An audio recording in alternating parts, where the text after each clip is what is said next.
Good evening, everybody. I'm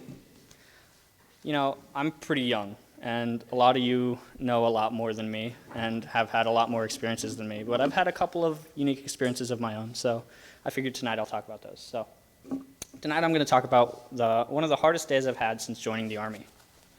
So toward the end of basic training, there's this field training exercise called the Forge. This is a really grueling 3 days, living in the woods, sleeping in the woods, running battle drills, training in medevac and all kinds of things, and then getting woken up at like 2 a.m., 3 a.m., 12, all to like mortar fire and artillery and all kinds of things, flares, whatever. It's the worst. But the last day of it is the hardest by far. It starts with a 4 a.m. wake up, all throughout being woken up at like 12 and 2 and whatever. But then we wake up at 4 a.m. to start.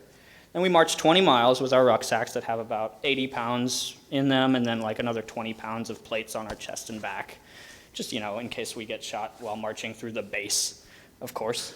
At the end of this march, we take off our rucks and go up onto the shooting range, where we then have to qualify on iron sights. If you've ever walked 20 miles or like held a baby, combine all the babies you've ever held and then walk 20 miles and then do it at a running pace. And that's pretty much how we're feeling by the time we get on that rifle range. But we have to qualify. If we don't qualify, we don't pass basic training. So it doesn't matter how tired we are, we have to perform. By the time we finish this, it's probably about evening, so we get our rucks back on, of course. And then we march to the night infiltration course for another 10 to 15 miles, because why not? No buses allowed in the Army. This course, the night infiltration course, is the hardest and scariest minutes of basic training and probably of my life. It is terrifying. It's pitch black, you can't see anything. There's mortar fire and automatic rifles shooting just above your head, all the way down about half a mile length. You can see the tracer rounds flying above your head, and if you stand up, they're grazing your hair, so you don't stand up. You have to low crawl, so on your arms and on your knees, under barbed wire across a bunch of rocky ground. You're scraping up your elbows, you're scraping up your knees, you've got your armor plates still on, and it's terrible. But finally you get to the end, and congratulations, you get to go sleep in the woods one more night. And then the next day you'll graduate, but that's fine. So in the military we train to endure these hardships so that when the going gets tough, it isn't an option whether or not we continue. It's not an option whether or not we perform on that rifle range. We just do. It's not up to us. It's just something that we're trained to do on command. If your commanding officer tells you to go charge at that bunker, hollering at the top of your lungs, you're not going to sit there and argue with him about the validity of his plan, whether or not he's thought it through, maybe there's a different way. No, you're not going to do any of that. You're going to run at that machine gun, and you're going to do it. All that makes sense, sure. That's all Army stuff. But what does any of that have to do with God or the Bible or anything? Well, let's go ahead and open up our Bibles to 2 Timothy chapter 2, verse 3. Once again, that's 2 Timothy chapter 2, verse 3.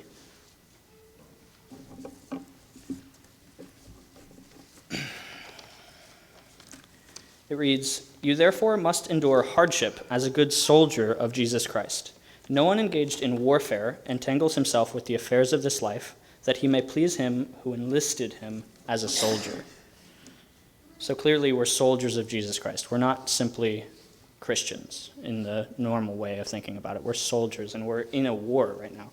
As Christians, we're in a constant war, but not one fought with bullets or knives or guns or anything.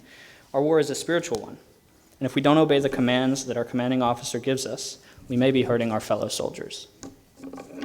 As Christians, we ought to be good examples for our brethren.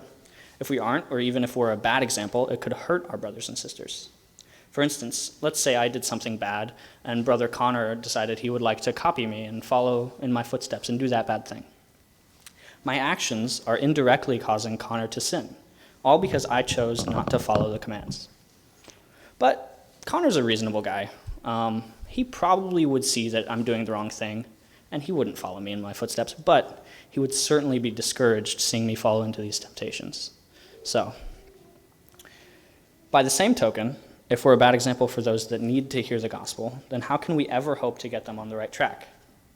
If we want them to follow our example, and we're doing the wrong thing, they may get the wrong idea about what our Lord and Commander wants from us. Or if they know what the right thing is to do, like Connor, then they'll just think us hypocrites for not following the things that we preach. In the army, if you disobey a direct order, it could cost you your life or even just your livelihood. But as Christians, if we disobey God, the consequences are exponentially higher. Do you follow his commands? Maybe you're here tonight and you don't even know what he commands. Or maybe there's just something on your heart or mind that you like to pray about. Whatever the case, if there's anything that we could do for you spiritually tonight, please come forward as we stand and as we